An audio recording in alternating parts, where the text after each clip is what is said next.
Bonjour tout le monde, c'est Lilka. Aujourd'hui on se retrouve pour une nouvelle vidéo sur notre série de tutoriels sur OpenCV.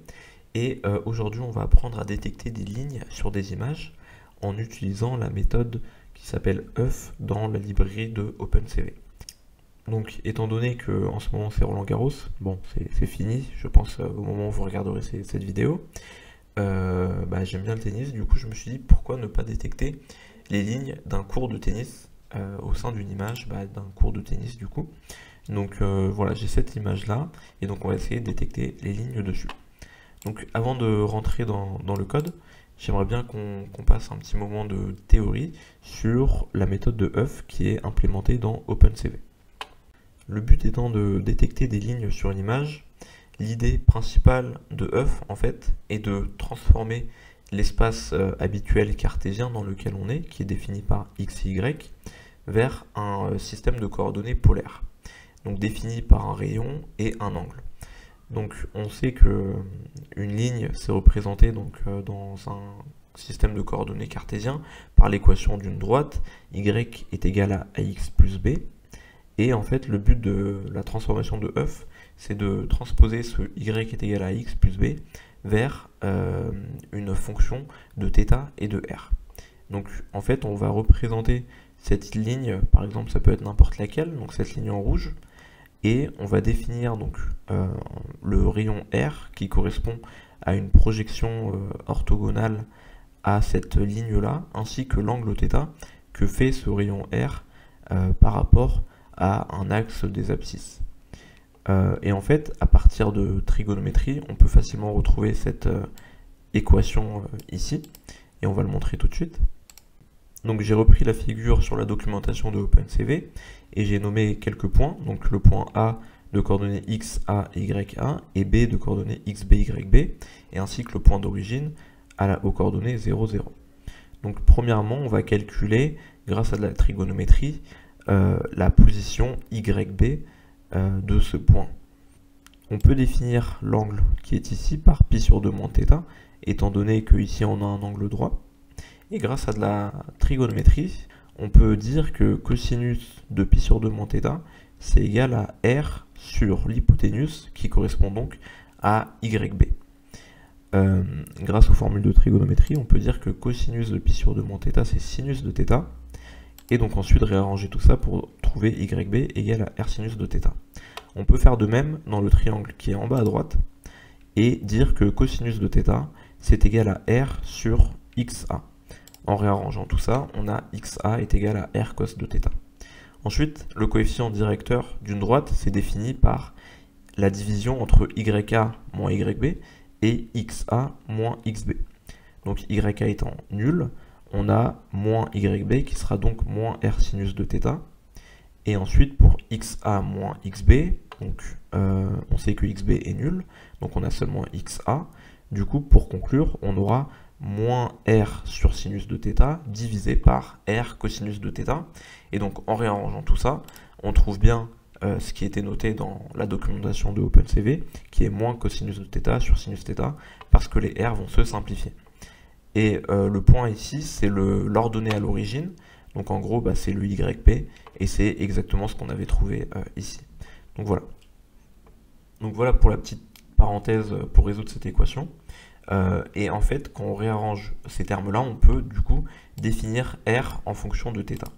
Et donc maintenant, on peut, pour un point que l'on souhaite définir nous, par exemple x0, y0, on peut définir une famille de R fonction de θ qui seront en fait les lignes qui peuvent passer par ce point.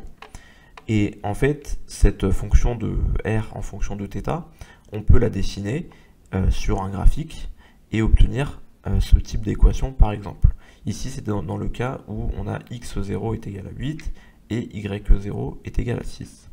Et en fait, chaque point de cette courbe va représenter une combinaison de R et de θ qui vont en fait définir une ligne qui va passer par notre point x0, y0. Et donc toute l'idée de œuf, c'est de faire ça sur tous nos points, de telle manière à obtenir ce type de schéma, donc des sinusoïdes comme ça, et le but en fait c'est de trouver les points d'intersection entre les différentes courbes. parce que les points d'intersection sur ces différentes courbes vont dire que cette combinaison précise de R et de θ est une ligne potentielle qui va passer par plusieurs points. Donc ici, en l'occurrence, c'est 3 points qui ont été schématisés ici, et on voit que ça s'intersecte à un endroit particulier qui est en fait la ligne qui va passer par les 3 points en question. Et donc c'est tout ça l'idée de œuf. Donc voilà pour la théorie, et ensuite il s'agit donc de l'implémentation de OpenCV qui va inclure d'autres paramètres comme un nombre minimum d'intersections pour décider si on a bien détecté une ligne ou non. Donc voilà, on a pu voir la théorie, maintenant on va passer à la pratique et on va essayer de détecter les lignes sur notre image. Donc étant donné que cette méthode de œuf va travailler seulement sur les points de notre image, en fait on a besoin seulement de savoir où sont les points dans notre image. Et c'est pour ça que en fait il faut qu'on lui donne une image binaire, c'est-à-dire qui est composée de pixels blancs ou de pixels noirs. Et ensuite la méthode de œuf va essayer de détecter les lignes qui sont de pixels blancs dans notre image. Donc c'est pour ça que tout d'abord on va convertir notre image dans une échelle de gris. Donc on avait déjà vu cette méthode lors de nos premiers tutoriels sur OpenCV. Elle permet d'obtenir une version en échelle de gris de notre image. Mais nous maintenant ce qu'on veut, c'est plutôt savoir en fait à peu près où sont les lignes et les placer avec des pixels blancs sur notre image. Donc grâce à notre image qu'on avait affichée avant, on sait que nos lignes sont blanches. Donc c'est pour ça qu'on va faire un seuillage pour regarder seulement les pixels blancs dans notre image. Donc on a vu ça dans un précédent tutoriel aussi. On va utiliser la méthode threshold et par exemple dire comme borne inférieure de threshold 180. Donc tous les pixels entre 180 et 255 seront gardés, ils seront même transformés en pixels égaux à 255. Et étant donné que cette méthode retourne deux valeurs, on va prendre seulement la deuxième, qui correspond à notre image. Donc on va afficher cette image obtenue et on voit que on garde bien les pixels qui sont blancs et aussi tout ce qui est blanc en soi dans l'image. Donc c'est pour ça que qu'on voit le t-shirt de Nadal notamment, ce genre de choses. Toutes les lignes ne sont pas présentes ici, mais nous pour le moment on va travailler seulement sur ça, parce qu'en fait si on baisse trop notre seuil de pixels blancs, on aura beaucoup trop de bruit et ça va entraver les résultats, les performances de la méthode de œuflines de OpenCV. Donc maintenant passons à la détection, et comme je l'ai dit, cette méthode se nomme œuflines, et donc ça va prendre en premier argument l'image en échelle de gris. Ensuite, ça va prendre la résolution par rapport à la variable R qu'on avait définie avant. Donc on aimerait bien que ce soit une faible résolution pour ne pas rater les lignes dans notre image. Donc c'est pour ça qu'on va lui donner la valeur de 1. Ensuite, c'est la résolution pour notre θ. Pareil, on va donner une faible résolution.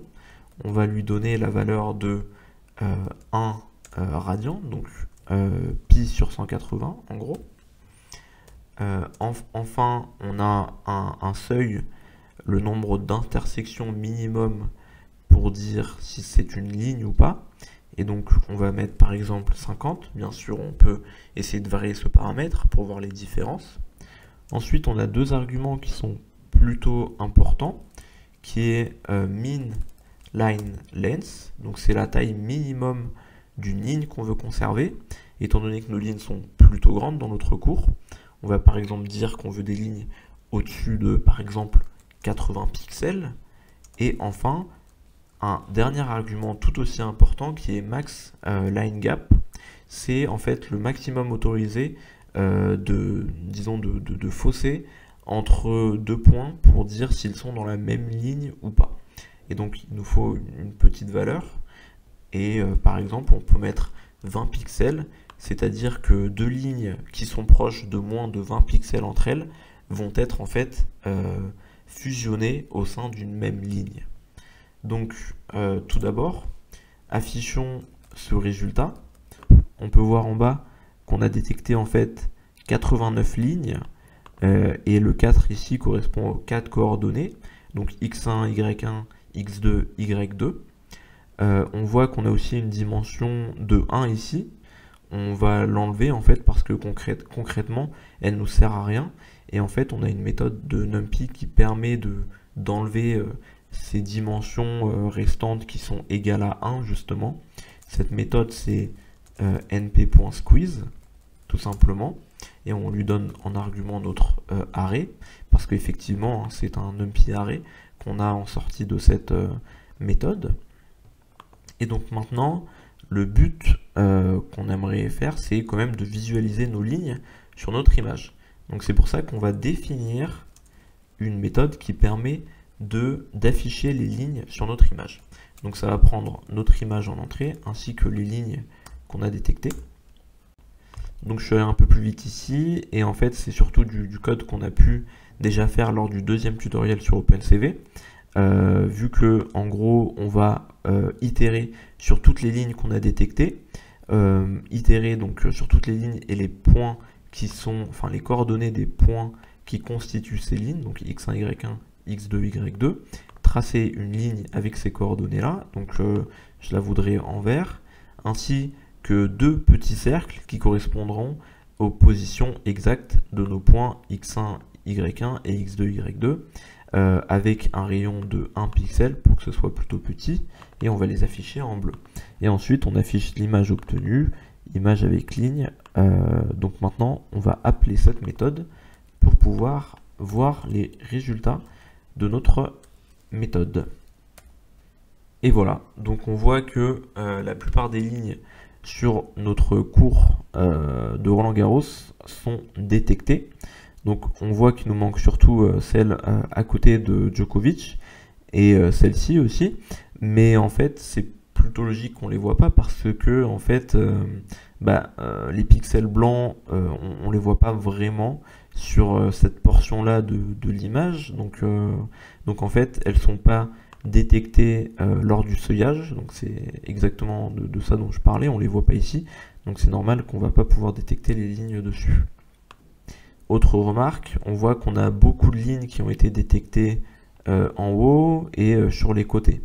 Pour pouvoir filtrer ces lignes, par exemple, on peut faire en sorte de garder seulement les lignes qui sont dans une fenêtre réduite de notre... Parce qu'on sait que la caméra qui va filmer le match en cours va aussi prendre un petit peu des gradins et un petit peu des sponsors qui sont à droite ou à gauche. Donc par exemple, on peut prendre une fenêtre réduite pour garder seulement les lignes à l'intérieur, et c'est ce qu'on va faire. Donc on va créer une méthode qu'on va appeler par exemple filter by coordinates, et du coup cette méthode va prendre en entrée les lignes, ainsi que ce qu'on va définir un tuple qui correspondra à la fenêtre dans laquelle on veut garder nos coordonnées. Donc cette fenêtre, on va dire par exemple qu'elle commencera à partir de 100 pixels en hauteur et en largeur de notre image, et qu'elle se finira à 50 pixels de la dimension finale de notre image. Donc cette méthode en fait va retourner des lignes qui seront dans ces coordonnées là. Donc voilà la méthode, et en fait on va tout simplement itérer sur nos lignes. Donc encore une fois for line in lines, on va d'abord créer une liste vide qui sera le résultat de notre méthode. On va prendre toutes les coordonnées x1, y1, x2, y2 dans nos lignes et les comparer aux coordonnées minimales et maximales de notre boîte englobante, donc de la fenêtre dans laquelle on veut garder nos coordonnées. C'est pour ça qu'on calcule d'abord le min entre x1 et x2 pour voir si c'est inférieur à xmin. Si c'est inférieur à xmin, on ne doit pas garder cette ligne là, et on fait pareil avec les autres coordonnées, donc ymin pour y1 et y2, ainsi que le max de x1 et x2 s'il est supérieur à xmax, dans ce cas là pareil, on ne va pas garder la ligne. Et enfin, si on a des coordonnées en ordonnée qui sont plus grandes que notre y maximal, bah pareil, on ne va pas garder cette ligne-là. Et du coup, dans le cas contraire, donc c'est pour ça que ici on fait rien, et dans le cas contraire, on va ajouter à notre résultat final la ligne en question, et on va la retourner ici. On va voir que ça va disparaître au niveau des gradins et des sponsors en haut de l'image. Donc voilà, maintenant on a pu détecter les lignes importantes de notre image. On voit qu'il nous en manque encore. Et justement, ça sera le sujet de la prochaine vidéo, parce que dans la prochaine vidéo, on va parler des transformations qu'on peut faire sur des images.